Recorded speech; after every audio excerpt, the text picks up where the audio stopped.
Começando a segunda. Nós começarmos mais Começando a segunda temporada do podcast Cortes com Visão. Segunda temporada já, hein? Vai ser muitas, hein? Em nome de Jesus. Hoje a gente está aqui com o Dr. Guilherme, Pastor Guilherme, mas hoje a gente vai falar com o Dr. Guilherme, que é o psiquiatra conhecido aqui da nossa cidade. Não só da nossa cidade, de Campo Belo e região. Então hoje é com ele, Dr. Guilherme, psiquiatra. Que alegria! Sejam todos bem-vindos ao nosso podcast. É uma alegria estar aqui, Eduardo, fazer parte desse mover que o Senhor, o nosso Deus, colocou no seu coração. Amém. E eu tenho certeza que nós iremos ajudar muitas pessoas com esse podcast de hoje, que vai ser poderoso. Top. Então, sem mais e nem menos, vamos começar.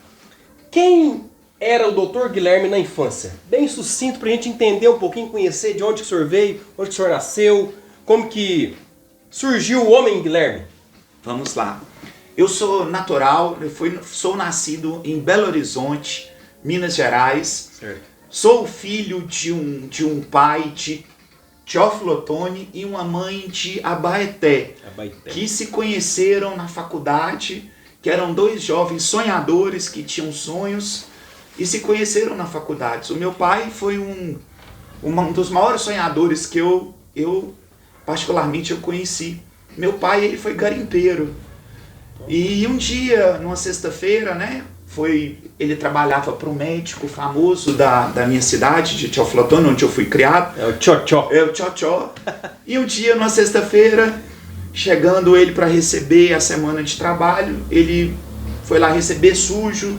E o que ele pega e falou para aquele médico que ia ser médico também. Certo. E aquele médico olhou para ele e desdenhou dele. Falou, você? Nunca que você vai ser nada na vida. Aí ele conta que aquela noite, aquele dia, aquela sexta-feira, ele foi para casa triste e falou com a mãe dele, com a minha avó, a avó Isaura. Falou, mãe, eu quero ser médico. E a minha avó sempre foi uma mulher de fibra, uma mulher educadora, uma mulher muito simples, mas uma mulher muito inteligente. Certo. E falou, e chegaram àquela conclusão que ele iria estudar em Belo Horizonte. Antigamente tinha um pau de arara. Pau de arara. Pegou o pau de arara e arrumou toda a matula, né? Matula. Levou a matula e naquela matula tinha sonhos, tinha um pouquíssimo dinheiro, que era muito pobre. Mas ele tinha um sonho no coração, ele levou aquele sonho na matula do coração e chegou em Belo Horizonte. E os desdobramentos foi que depois de alguns anos, lógico, que todo sonho começa com sonho, começa pequeno. Mas aquele sonho, se você correr atrás e sobretudo se tiver a presença daquele que realiza sonhos, que nós sabemos que é o nosso Deus. Amém. E aprove a Deus realizar o sonho do meu pai. Depois de alguns anos, o meu pai se formou em medicina pela Universidade Federal de Minas Gerais. Nossa. E bênção demais. A minha mãe, de uma zona rural, da fazenda das Tabocas, de um lugar, um ermo, de um lugar que parece muito longe também. E também tinha um sonho de estudar. E também ela foi fazer faculdade. E ela era estudante de biblioteconomia, também pela Universidade Federal de Medicina. E um dia, meu pai, para conhecer, foi lá pegar um livro de medicina na biblioteca para estudar e ali trocaram os primeiros olhares, a primeira conversa. E se conheceram e daquilo nasceram 4 filhos. Eu sou o terceiro filho e tenho mais 3 irmãos. Que bênção, hein? Então foram 2 sonhadores, através de 2 sonhadores, que você até se emocionou para falar aí, sobre o pai, né? Falar de pai é pesado, né? É verdade. Quando eu começo a falar do meu pai também, não pode falar muito não, senão começa a querer chorar também. Mas de 2 sonhadores surgiu então o Guilherme. E o Guilherme também, sonhador.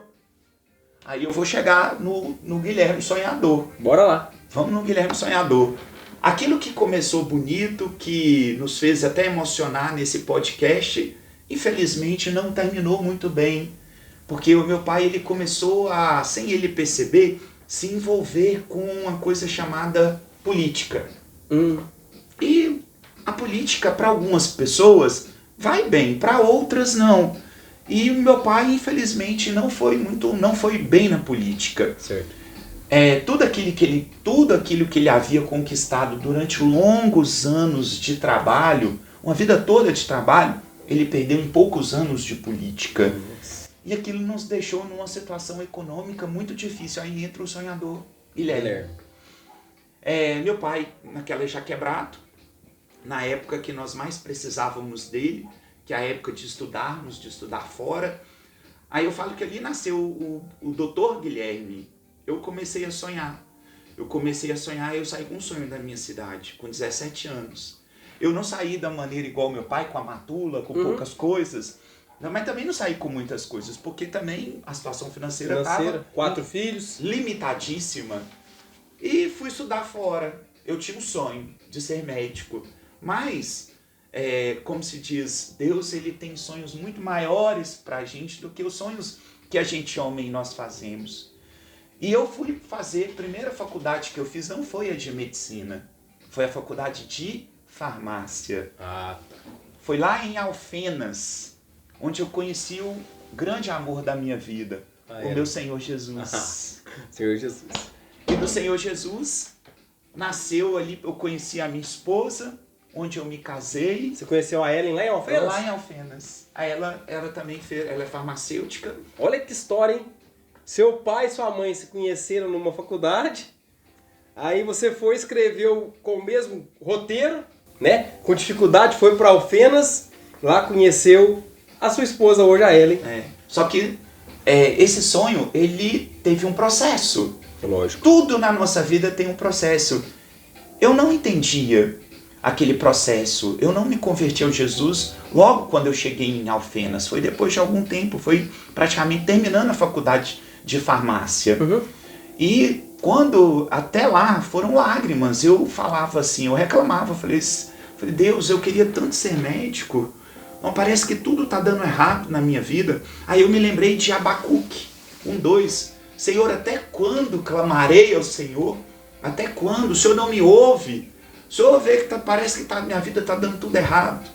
Mas o Senhor, ele tem planos muito maiores. O Senhor não queria eu só médico. De jeito nenhum. Em 1999, num sábado, nós estávamos em uma cidade, Alfenas é uma cidade universitária, é uma cidade onde muitos jovens levam uma vida devassa, uma vida cheia de prostituição, cheia de dependência, cheia de problemas mesmo. É uma cidade universitária e a universidade puxa muito isso. Muito isso. E no sábado à noite eu fui chamado para visitar a igreja batista lá em Alfenas.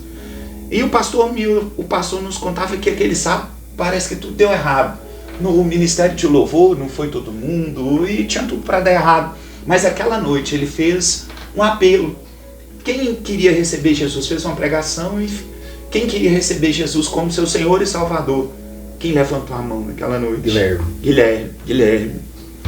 E ali nasceu Guilherme. Depois eu comecei a ser um homem de muita oração. Comecei a ser um homem assíduo na oração. E eu me lembro que numa dessas minhas orações no monte, nós recebíamos três profecias. Eu fui com um amigo, e um amigo e o outro homem de Deus daquela igreja. Nós fomos buscar ao Senhor no monte. E naquela noite houve 3 profecias, uma primeiro para o meu amigo. O meu amigo chegou, ele falou assim, olhou para ele, o profeta, e falou assim, Deus vai te dar muita prosperidade, você vai ser muito rico. Nós rimos um pro outro. Por que nós rimos? Porque não era a situação que eu estava vivendo. Não era a situação. Ele quebrado, eu mais ainda. Como é que eu vou ser rico? Como é que eu vou ser rico? A outra foi para minha esposa, para ele, que não estava naquele monte. Mas foi para ela. Ele chegava e falava assim, eu vejo a sua mulher, sua esposa, ela trabalhando de tão simples que era o irmão, com os negócios assim, ó. Eu não sou nem falar os nomes, era cápsula de remédio, encapsuladora. Onde encapsulava, mexia com matéria-prima e encapsulava medicamentos. E a minha esposa, ela é farmacêutica industrial e tem uma farmácia de manipulação. Certo. E começou antes de se ter. E para mim, ele falou uma profecia que nós rimos mais ainda. Falou assim, ó, Deus me mostra, você vai ser um pregador da palavra, você é pastor eu tô te vendo, você na meia idade, você vai ser pastor, mas vai demorar alguns anos. E começou a falar comigo, eu ri, mas eu guardei aquilo no coração. Aí eu comecei a acreditar. Na hora que o meu amigo passou pouco tempo depois que a gente formou, ele ficou rico, muito rico. E depois de algum tempo, não muito tempo depois, a Ellen começou a mexer na farmácia de manipulação. Aí aquilo começou a mexer no meu coração. Começou a queimar. Quando as coisas começaram a melhorar para nós, financeiramente, emocionalmente, firmados na rocha, no nosso Senhor, em Deus um dia ele colocou, eu estava trabalhando, nessa época eu já estava como farmacêutico bioquímico, eu estava trabalhando em um lugar e eu ouvi uma voz. E aquela voz como se fosse audível ao meu coração. Aquela voz falava assim: Guilherme, você vai ser médico. Eu achei que tivesse alguém falando comigo. Eu escutei aquela voz. E quando eu escutei aquela voz, aquele sonho que já estava adormecido, que já tinha passado, aquilo começou a reviver no meu coração. O Senhor começou a plantar sonho no meu coração de ser médico. Aí eu fui comentar com a minha esposa, com a Ellen. Inicialmente a Ellen ficou com o pé atrás. Será? Será? Como assim? Depois de tantos anos, Guilherme? E aí eu comecei a orar, buscar o Senhor. E olha como que a Ellen, eu costumo dizer que a Ellen ela não costuma ter muitos sonhos de Deus. Mas quando é sonho de Deus, ela fala: Deus me deu um sonho. Eu tive um sonho de Deus. E esse sonho, Guilherme, Deus ele me falava que você vai ser médico, que não é para mim te impedir de ser médico, que ele tem propósito. Aí você, bora pra cima. Bora pra cima. Só que ela falou assim: só que tem uma coisa, você conhece Deus. Deus ele não dá cola não. Se você quiser passar no vestibular de medicina, você vai ter que estudar. Por que eu fiz questão de falar sobre isso? Tem muitos jovens que estão nos assistindo, que vão nos assistir. E você pode ter sonho no seu coração. Mas deixa eu te falar uma coisa. Dedique, estude, corra atrás do seu sonho. Igual ela falou, inicialmente eu não achei bom não. Porque vai ter que ralar, né? Ralar, ué. E ali começou a nascer o médico, o Dr. Guilherme. Aí eu comecei a estudar. Porque nós somos algo, mesmo antes de acontecer. Porque nós precisamos crer nos sonhos que Deus coloca no nosso coração. A boa, perfeita e agradável vontade de Deus. Romanos 12:2. Romanos 12:2. Então agora vamos para parte que interessa mais do que essa aí, porque essa aí foi top demais. Então chegou o doutor Guilherme, né? Ralou muito, estudou muito, mas o que levou a escolher a psiquiatria como profissão? Tem vários outros tipos de médico. Sim. Amado, a mesma voz que me chamou para fazer medicina. Eu entrei na faculdade de medicina, eu brincava até com os meus colegas de sala, que eu iria fazer clínica de A a Z. Eu ia ser clínico geral, mas com especialidade em endocrinologia e metabologia. Eu sabia tudo de endocrinologia, eu era um endocrinologista antes mesmo de me formar, porque eu dediquei, porque é o que eu queria ser. Mas na primeira aula de psiquiatria, no 10º período de medicina, às portas de me formar, aquela mesma voz que eu escutei lá atrás, ela gritava naquela sala de aula.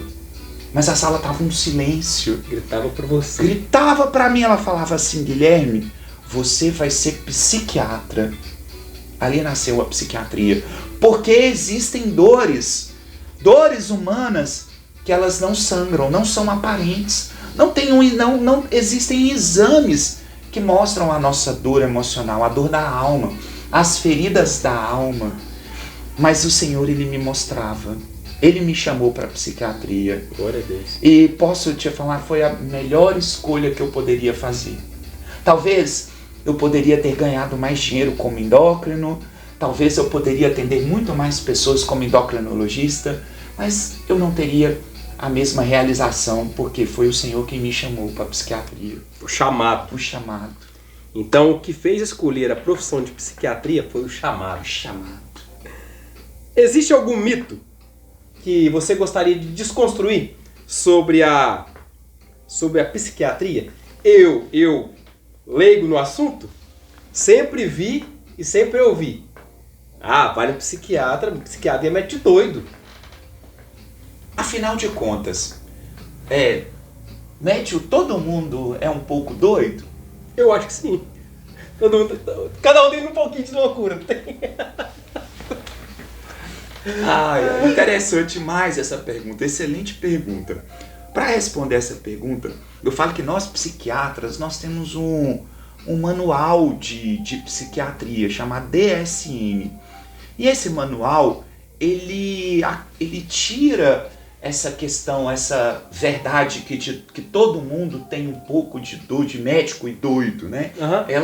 Ela cancela essa fábula, esse mito. Por quê?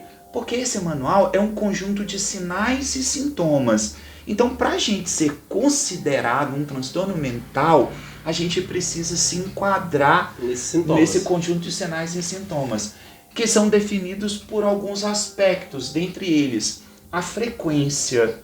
Ou seja, esse transtorno ele tem que acontecer quase todos os dias ou todos os dias. A outra coisa é a intensidade. Tem que ser intenso, tem que ser forte. Ele tem que causar um sofrimento emocional na minha vida, nos meus familiares. E a outra coisa, para ser considerado, tem que ter um prejuízo socioocupacional, ao ponto das pessoas que estão ao meu redor, elas vejam que eu não estou bem da cabeça. Aí, por exemplo, não quer dizer que eu tenho, talvez, alguns sinais, sintomas que eu seja doido, quer dizer que eu sou doido. Daí vem essa mentira. Mas aí vamos ao mito, né? É um grande estigma mesmo falar que quem procura psiquiatra é só doido. E isso é uma das maiores barreiras que atrapalham as pessoas de chegarem ao psiquiatra, que é o médico das emoções, que é aquele que consegue lidar melhor com a dor humana, porque nós somos preparados para lidar. Pra identificar, né, quando é a dor da alma, né, uma coisa que a pessoa às vezes está sofrendo ali. Exatamente. Tem gente que está sofrendo, mas por causa desse mito aí que precisa de ser quebrado, que eu falei, Exatamente. né? Não tem nada a ver ser médico de doido, gente. É necessidade. É necessidade. É o médico que o Senhor deu entendimento para todos os médicos, em todas as áreas. O médico cuida da cabeça, que cuida do corpo, que cuida do coração. Então é a mesma coisa, é o psiquiatra. Exatamente. Né? Nós temos até uma campanha na Associação Brasileira de Psiquiatria que chama Psicofobia. Ou seja, o preconceito do psiquiatra contra o psiquiatra é um preconceito, atrapalha. Gente, e eu vou falar, procurar um psiquiatra pode mudar uma vida inteira, pode direcionar uma vida inteira, e é uma maior prevenção, porque nós psiquiatras, nós somos como se diz, a urgência da saúde mental. Por exemplo, uma tentativa de suicídio, essa pessoa tem que procurar o psiquiatra. Pra entender o que está passando na mente, né? Porque se ela está querendo suicídio, né? Não querendo viver mais, alguma coisa interna que está causando isso, né? Exatamente. Bacana demais. Então, se você conhece alguém que passa por uma situação que você, às vezes, está sendo o ajudante dessa pessoa, a pessoa está desabafando com você está vendo que a pessoa não está bem, fala para a pessoa procurar alguém que realmente possa ajudar. Fala para a pessoa procurar um psiquiatra. Não para de falar para a pessoa tomar remédio ou conversar com outra pessoa. Não, procura um especialista para cuidar dessa pessoa, porque é necessário sim, é necessário cuidar. Vamos lá para a segunda. Ou melhor, a terceira já, para você ver, quando o assunto é bom, vai rapidinho. Redes sociais. Hoje em dia, redes sociais afetam muito a saúde mental das pessoas? Aí eu tive até um exemplo aqui que eu falei com o senhor em off. Eu acho que a rede social hoje em dia é um dos maiores males que existe para a saúde mental. Por quê? As pessoas ficam num alto comparativo, comparando com a vida alheia. Ah, eu não tenho aquilo, a pessoa tem. E antigamente, como a gente conversou, não tinha essa rede social. A pessoa às vezes trocava de carro ou viajava, ninguém ficava sabendo. Às vezes eu não tinha condição financeira boa, mas eu não ficava sabendo. que o outro tava viajando, passeando, e hoje não. Todo mundo fica acompanhando a vida do outro. Aí fica assim, nossa Deus, mas eu queria fazer isso, eu queria fazer aquilo. Aí vê artista, eu queria ser igual aquele fulano ou aquela fulana. E então eu queria perguntar pro senhor, rede social afeta a saúde mental? Muito, muito. Hoje eu percebo, um dos maiores problemas, principalmente da juventude, é a rede social. Porque a rede social, ela rouba o nosso palco, os nossos bastidores, aliás, o nosso bastidor, e a gente acaba que vai pro palco de outra pessoa, que é essa comparação que você está fazendo. No entanto, aquele palco daquela pessoa é uma representação. Ela não vai postar ali, na maioria das vezes, que ela está passando dificuldade com o marido, com os filhos. Boleto. Não tem boleto. A rede social não tem boleto, não. Exatamente. E outra, olha como que a rede social ela é algo que é perigosa, que nós precisamos vigiar.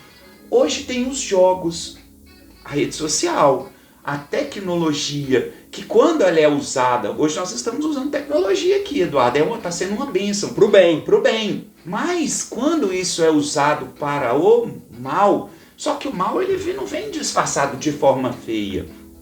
Porque essa geração é a geração dopamina. O que é uma geração dopamina? É uma geração que necessita de estímulos para se sentir bem, para se sentir feliz. E nós sabemos hoje que a jogatina, o jogo patológico, ele desencadeia uma descarga de dopamina, que é extremamente viciante. Você está de frente de uma tela, jogando, esperando que vai ganhar dinheiro. É uma ilusão. Dá prazer. Dá prazer. E hoje nós temos um problema mental grave na psiquiatria chamado nomofobia. O que é nomofobia? Vem de no mobile. É a ausência, são sintomas de abstinência quando, por exemplo, um jovem fica sem internet. Quando o jovem perde a conexão e deixa de estar conectado, aí ele começa a ter sintomas. Quais são esses sintomas? Irritabilidade, agressividade, gritaria, taquicardia, sudorese, insônia, insatisfação. E aquilo gera o que na família? Um transtorno muito grande para os familiares. E aquele jovem ele fica descontrolado. Pura verdade. Interessante. Eu tenho um menino de 13 anos. 13 anos. Quando ele tá jogando, Silvano, Jonatas, tá lá jogando, se a internet cai um pouquinho e o jogo fica lento. Mas se a internet aqui não tá prestando para nada. Vamos ver que internet mais ruim. E você vê que realmente ele tá nervoso.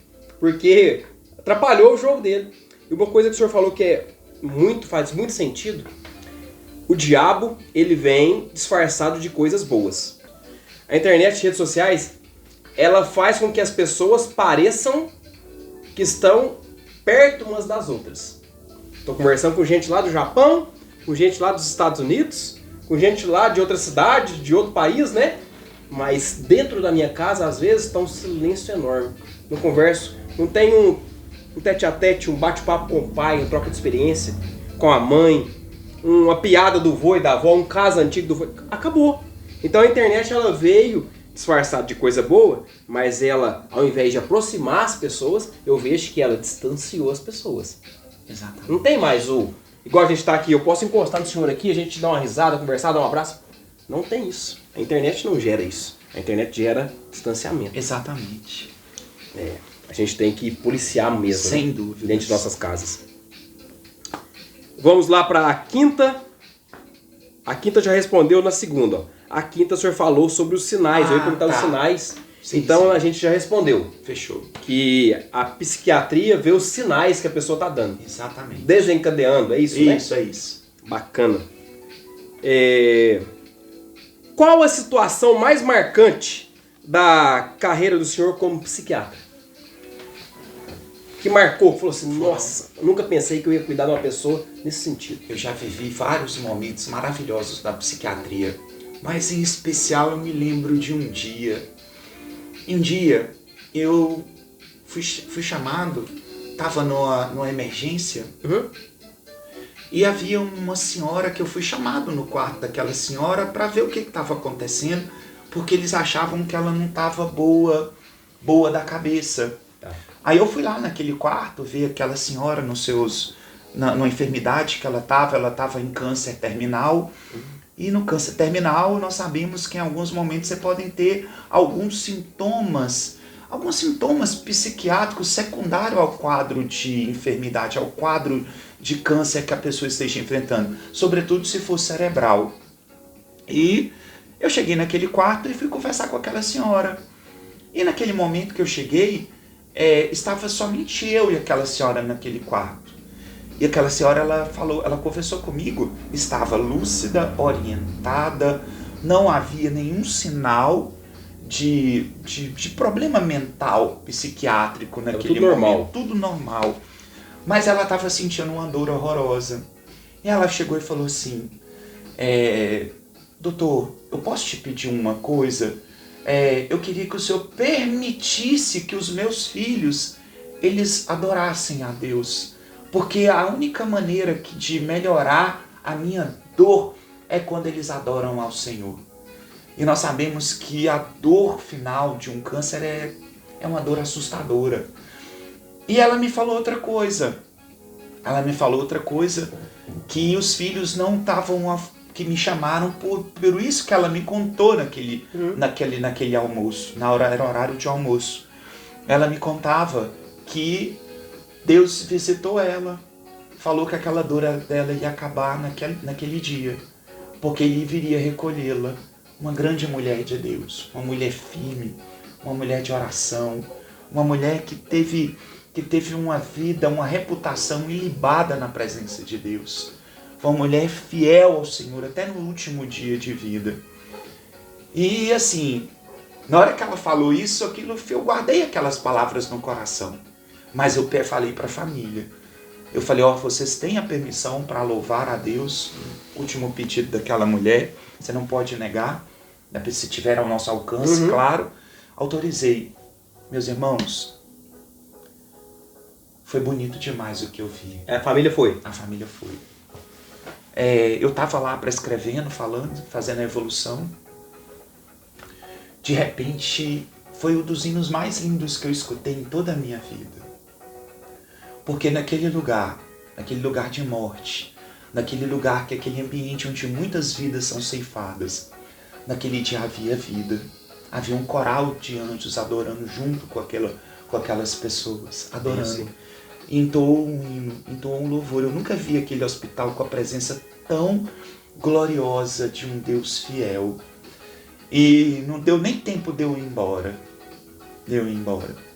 O Senhor, Ele recolheu aquela mulher. Forte. Para a honra e glória do Senhor. E isso aí faz muito sentido, né? Que até na palavra fala, né? Que há mais sinceridade, né? Sim. Onde há luto, onde está o leite morte, do que onde há festa. Onde há festa sem sombra de dúvida. Falsidade demais. Né? Esse foi, para mim, o maior impacto que eu já tive enquanto bênção. Maior. Bênção demais. Tô falando que quando o papo é bom, quando o podcast é rápido demais. A gente fez um jogo de perguntas aqui.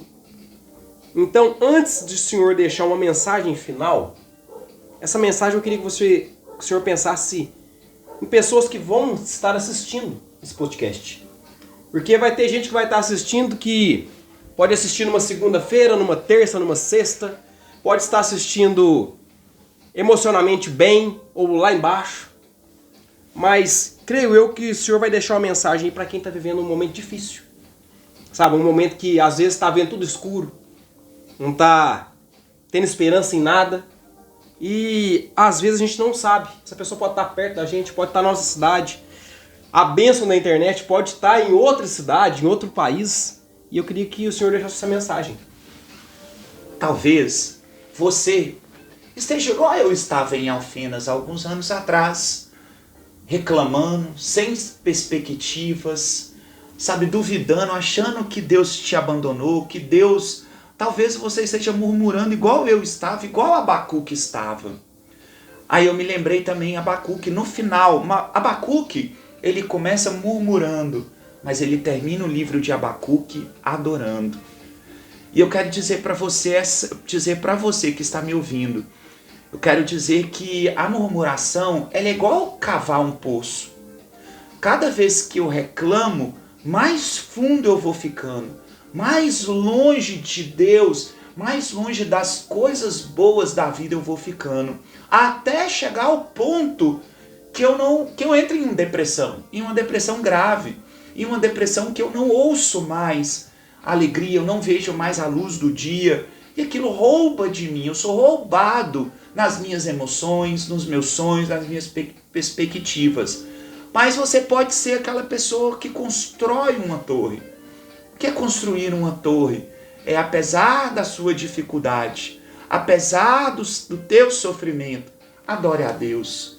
Apesar da sua luta, olhe para o valor das pequenas coisas. Na palavra de Deus fala, não despreze os pequenos começos. Talvez você esteja vivendo um péssimo começo, mas você não sabe o dia de amanhã, não desista. Deus tem um projeto maravilhoso para você. Deus ele vai te tirar, Deus vai fazer grandes coisas da sua vida. Antes eu era apenas um sonhador, hoje eu sou um doutor. Por quê? Hoje eu sou um doutor e sou um pastor, porque eu decidi sonhar os sonhos de Deus. Sonhe os sonhos de Deus. Quando nós sonhamos os sonhos de Deus, eles se tornam verdadeiros na nossa vida. Deus te abençoe. Glória a Deus, bênção demais.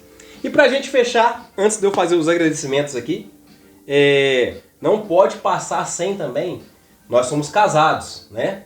Então, um abraço para a esposa, uma mensagem para a esposa aí, aproveita o momento, faça a sua vez com a Ellen aí. Amém.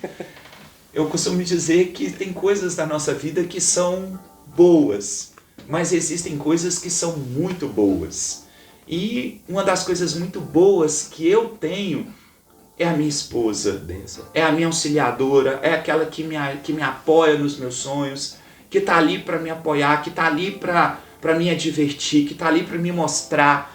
Guilherme, talvez se você fizesse assim, eu acho que seria mais interessante. Grande abraço, meu amor, amo a sua vida. Grande privilégio caminhar com você. Benção demais.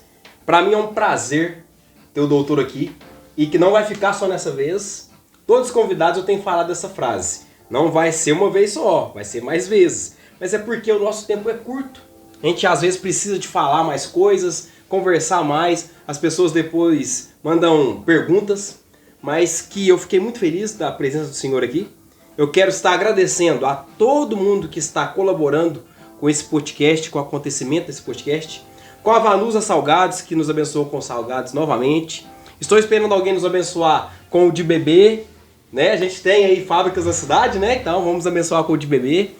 Então eu quero agradecer cada um que tem acreditado, que tem orado, a sua oração intercessora pela minha vida. Eu agradeço muito. E que eu mando um abraço para cada um que está nos vendo. Agradeço o meu pastor também, que tem me abençoado com oração. Agradeço ao Silvano, o pastor do Silvano. Agradeço a cada cliente meu que foi de onde saiu essa vontade de fazer um podcast. Porque sem os meus clientes, doutor Guilherme, eu não faria um podcast. Porque eu não teria assunto. Então, através dos clientes, eu fui tendo assunto, né? Aprendendo a viver cada um, cada dia. Então, eu só tenho a agradecer. Então, esse foi o primeiro episódio da segunda temporada do podcast Cortes com Visão. Siga lá nas redes sociais, no YouTube, que tá lá Cortes com Visão. Só você escrever lá Cortes com Visão. E no meu Instagram, Edu Barbearia 5. Siga lá. Eu vou compartilhar os cortes, os links. Dê uma força, porque queremos te abençoar. Obrigado. Doutor, obrigado, doutor. Deus abençoe cada vez mais. Amém. Abraço, Edu. Deus abençoe. Tamo junto.